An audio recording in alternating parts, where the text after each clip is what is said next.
Assalomu alaykum. Bugun sizlarga Alisher Usmonov haqida gapirib bermoqchiman. U Rossiyaning eng boy tadbirkori, milliarder, investor va uni kompaniyalariga metallurgiya, telekommunikatsiya, IT texnologiya va sportlar kiradi. Shunaqa katta imperiya qanaqa qilib qurilgan va bu imperiyani qurishda Alisher Usmonov nimalarga e'tibor bergan va nimalarni asosida o'zini qarorlarini qabul qilgan. Mana shu narsalar agar sizga qiziq bo'ladigan bo'lsa, videoni oxirigacha ko'ring. Bugun shuni batafsil analiz qilib chiqamiz. Alisher Usmonov 1953-yil 9-sentyabr kuni Namanganning Chust shahrida tug'iladi. Uning otasi Burxon Usmonov 80-yillarda prokuror bo'lib ishlagan va Alisher Usmonov yoshligidan sportga juda qiziqadi. Misol uchun Aleksandr Jumani 3 mushketyor romanini o'qigandan keyin ruhlanib, qilichbozlikka juda qiziqadi va buni qarangki, 2 yilda qilichbozlik bo'yicha SSRning yoshlar termasiga kiradi. Keyinchalik esa Alisher Usmonov hattoki kattalar terma jamoasiga ham qabul qilinadi. Bu uning bitta narsani boshladimi, oxirigacha yetishi to'g'risida bizga dalolat beradi. Yoshligidan yetishadi-yu, bola boshidan. Sport zalida Alisher Usmonov Irina Viner bilan tanishadi. Yoshligida tanishligiga qaramasdan, ular nikohdan bor yo'g'i 1992-yilda Moskvaga qaytishgandan keyingina nikohdan o'tishadi, zagsdan o'tishadi va Irina Viner keyinchalik mashhur o'sha badiiy gimnastika bo'yicha murabbiy sifatida taniladi. Irina Vinerni Anton ismli o'g'li bo'ladi. Alisher Usmonov Antonga o'zini farzandidek mehribon bo'lib otalik qiladi va bu nikoh, bu juftlik 30 yil davomida birga yashashadi va 2022-yilda Alisher Usmonovning arizasiga binoan ajrashishadi. 1971-yilda Alisher Usmonov MGIMOga o'qishga kiradi. U yerni 1976-yilda xalqaro huquq mutaxassisi sifatida tamomlaydi. Uni kursdoshlari ichida juda ko'p keyinchalik siyosatda o'zini o'rniga ega bo'lgan tanishlari bo'ladi va ularning orasida Sergey Yestrizhenskiy degan odam ham bo'ladi. Universitetni tugatgach, Alisher Usmonov SSRning Fanlar akademiyasida ilmiy xodim bo'lib ishlaydi, ahamiyat bering. Va Tinchlikni himoya qilish qo'mitasi qoshidagi tashqi iqtisodiy assotsiatsiyasining bosh direktori bo'lib ishlaydi. 1970-yillarda Alisher Usmonov iqtisodiy jihatdan ham, siyosiy jihatdan ham va ilm-fan jihatdan ham networkingga juda yaxshi, juda ko'p tanishlarga ega bo'lgan kelajagi bor yoshlardan biriga aylanadi. 1980-yilda Alisher Usmonov sudlanadi. Uni do'stlari bilan birga poraxo'rlikda ayblashadi va sud unga 8 yil qamoq hukmini o'qiydi. 1986-yilda 6 yildan keyin Alisher Usmonov chiqadi va 2000-yilda Alisher Usmonovni to'liq oqlashadi. Alisher Usmonovni aytishiga qaraganda o'sha paytda siyosiy o'yinlarni, ya'ni o'sha partiyaning ichidagi har xil o'sha nizolarni qurboniga aylangan. Ozodlikka chiqqandan keyin Alisher Usmonov arab tili tarjimoni bo'lib ishlaydi va Andijonda fizika bo'yicha, o'sha Fanlar akademiyasida fizika bo'yicha patentlash xodimi bo'ladi. Yuqorida aytib o'tganimdek, MGIMOda o'qiganda uni atrofida juda bir boshqacha odamlar o'qigan va ular kelajakda katta odamlar bo'lib ketgan deb aytdim. Keyinchalik Alisher Usmonov MGIMOdagi aloqalari orqali yana Moskvaga qaytadi va Moskvaga qaytgandan keyin u 1987-yilda Agroplast tashkil qilinadi. Bu o'sha paytda Ramensk degan plasmas zavod bo'ladi. O'sha plasmas zavodning bazasida polietilen paketlar ishlab chiqarish bilan shug'ullanishadi. Qarang, muhim joyi bor. 1993-yilda Alisher Usmonov tamaki mahsulotlari bilan shug'ullanishni boshlaydi va bu tamaki mahsulotlari bilan shug'ullanishi tez orada tugatadi. Chiqib ketadi bu biznesdan va bu uni qadriyatlaridan darak beradi.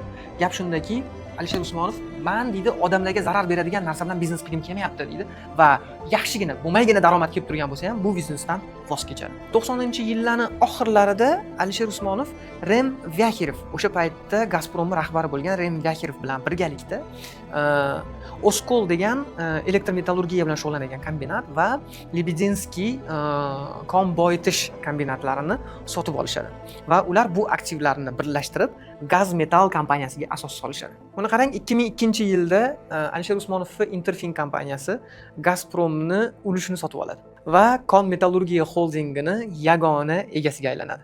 2005-yilda Alisher Usmonov Vasiliy Anisimov bilan birgalikda Mixaylovskiy kon boyitish kombinatini sotib olishadi. Kechirib qo'yasizlar, bu o'sha paytda eng yirik temir rudasi koni edi. 2006-yilda Kon rudali aktivlarini hammasini birlashtirib Metal Invest kompaniyasiga asos solinadi va u yerda Alisher Usmonov, Vasiliy Anisimov va Vladimir Skoch asosiy hamkorlar bo'lishadi. Shu tariqa 2000-yillarning o'rtalariga kelib Alisher Usmonov Rossiyani metallurgiya, kon metallurgiya bo'yicha eng katta o'yinchilardan biriga aylanadi. Alisher Usmonov nafaqat sotib olish, balki olib sotishda ham juda bir boshqacha mohir bo'lgan. Qaranglar, sizlarga bitta voqea aytib beraman. 2003-yilda global inqiroz payti bo'ladi va bu paytda juda ko'p kompaniyalarning aksiyalari tushib ketadi va o'sha paytda Corus degan kompaniyaning aksiyalarini 13.4%ni juda arzon narxga sotib olishadi. 1 yil o'tgandan keyin xuddi o'sha aksiyalarni millionlab dollarlar foydasiga sotishadi. 2008-yilda global inqiroz bo'ladi. Butun dunyoda banklarning aksiyalari tushishni boshlaydi va bu metallga ham ta'sir qiladi. Bu paytda Alisher Usmonov nima qiladi? IT sohasiga kiradi. Facebook kompaniyasini 10% uchun 1 milliard dollar investitsiya qilish uchun sheriklarini ko'ndiradi. Va shu tariqa Alisher Usmonov IT sohasiga jadal ravishda kirib keladi.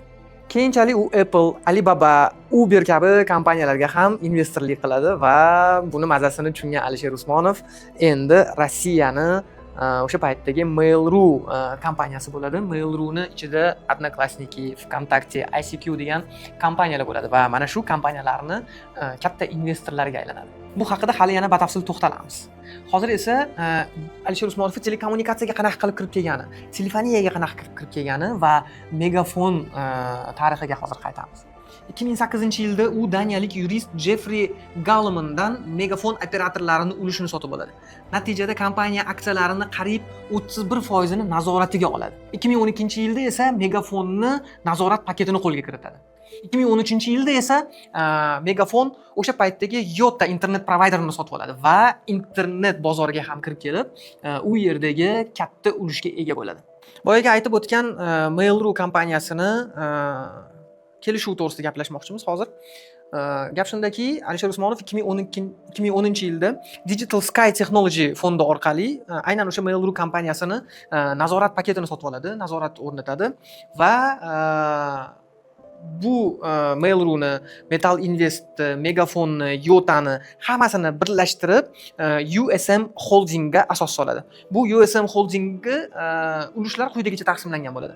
Alisher Usmonov 60%, Skoch strukturalari 30% va eronlik tadbirkor Farhod Mashirini 10% bo'ladi. Shu tariqa u kon metallurgiya, telefoniya, internet va IT sohalarini birlashtirgan eng katta konglomeratlardan birini egasiga aylanadi.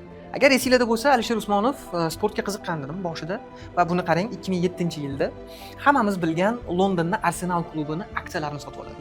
14.58%ni sotib oladi. 75 million funt sterling, eslab qolinglar. 14.58%ni 75 million funt sterlingga chiqaradi, sotib oladi. 2007-yilning sentyabr oyiga kelib 14.58%ni 23%gacha yetkazib qo'yadi. Va 2018-yilda Alisher Usmonov o'ziga tegishli bo'lgan o'sha 23% aksiyasini 100% bo'ladigan bo'lsak, o'ziga tegishli bo'lgan aksiyalarining 30%ni London klubini egasi, ya'ni Arsenal klubini egasi Stan Kroenkega 550 million dollarga sotadi. 75 millionga olgan, 14%ni keyin 23 ga chiqargan. Demak, 14.58%ni 75 million funt sterlingga olib, 6.9%ni adashmasam 23%, 30%, 6.9%ni 550 million funt sterlingga sotadi. Dahshat. Nice. 2008-yildan boshlab Alisher Usmonov Xalqaro qilichbozlik federatsiyasining prezidenti hisoblanadi. Alisher Usmonovning asosiy investitsiya falsafasi qanaqa? U eng avvalambor odamlarga, keyin yangi trendlarga pul tikadi. Qaranglar. Faqatgina raqamlamasdi, ya'ni odamni o'ziga qarar ekan. Mana birinchi o'sha shu narsaga investitsiya qilaylik desa, u o'sha birinchi investitsiya qilmoqchi bo'lgan odam bilan yakkama-yakka gaplashar ekan. Yakkama-yakka gaplashib, ana undan keyin hal qilar ekan. Bu kompaniyaga investitsiya qilamanmi yoki yo'q. Alisher Usmonov ishlarga ko'p ham aralashmaydi. O'zini o'sha ish egalarini joyiga qo'yadi, soha egalarini qo'yadi va ko'p jihatdan faqat отчет olib turadi va bir xil ishchilar aytadiki, biza hattoki Alisher Usmonov o'zi o'qiyaptimi yo'qmi o'sha narsani ham bilmaymiz deydi. Chunki ancha vaqt davomida savol bermay qo'yar ekan. Va lekin bitta savol berganda shunaqa ikir-chikirlarigacha kirar ekanki, hayron qolamiz deydi. Ya'ni bundan nima xulosa qilish mumkin? Alisher Usmonov har doim отчетlarni nafaqat unga yuborilgan отчетlarni, balki umuman bozorda nima bo'lyapti, qanaqa bo'lyapti, bu biznesini har bitta jabhasiga chuqur kiradi va aytishlariga qaraganda Alisher Usmonov stolida har doim uni o'sha kompaniyalar to'g'risidagi ma'lumotlar akkuratni papka bo'lib joylashib turgan. Alisher Usmonov xayriyani ham kanda qilmaydi. Doimiy ravishda federatsiyalarga, masjidlarga, qurilishlariga va har xil o'sha san'at tashkilotlariga doimiy ravishda pul ajratib turadi. 2022-yilda Rossiya va Ukraina mojarosi tufayli Alisher Usmonov juda katta sanksiyalarga uchraydi. Amerika, Buyuk Britaniya va boshqa Yevropa davlatlarining sanksiyalariga uchraydi va biznesi zarar ko'rmasligi uchun Alisher Usmonov bu bizneslardan chiqib ketadi. Va shu tariqa bizneslariga bu sanksiyalar ta'sir qilmaydi va Alisher Usmonov shu tariqa o'zini bizneslarini qanaqadir darajada saqlab qoladi. Xulosa o'rnida nima deyishimiz mumkin? Agar muvaffaqiyatga erishmoqchi bo'lsak, biza ilm fandan ham xabarimiz bo'lishi kerak ekan. Chunki agar ilm fandan xabari bo'lmasa, odamni qanaqa qilib hali mavhum bo'lgan startaplarga pul tikishi mumkin, telekommunikatsiyalarga, internetga pul tikishi mumkin. 90-yillarda bunaqa narsalar bir fantastik narsalar edi-da. Va o'sha fanlar akademiyasida ishlagani, ilm egalarini atrofida yurgani bunga signal bo'lgan va ularni kelajakni ko'ra olishini Alisher Usmonov ham ko'ra olgan va aynan shu jihatdan u texnologik kompaniyalarga hammadan birinchilardan bo'lib pul tikkan deb o'ylayman va bu birinchi masala bo'lsa, ikkinchi masala albatta networking. Ya'ni uni tanishlari, o'sha Gimoda orttirgan tanishlari, keyinchalik u fanlar akademiyasidagi orttirgan tanishlari, tinchlikni himoya qilish qo'mitasida ishlagandagi davlat apparatidagi orttirilgan tanishlar. Bularni barchasi Alisher Usmonovni keyingi pog'onaga chiqib borishiga yordam bergan. Va uchinchi meni o'ylashim bo'yicha Alisher Usmonovga qattiq yordam bergan narsa bu uni bitta ishni boshladimi oxirigacha o'sha ishni davom ettirib u harakatlari tufayli baribir. Chunki sababiyatlar olamida yashaymiz, sabablarini qilishimiz kerak. Har bir sababini qilishimiz kerak.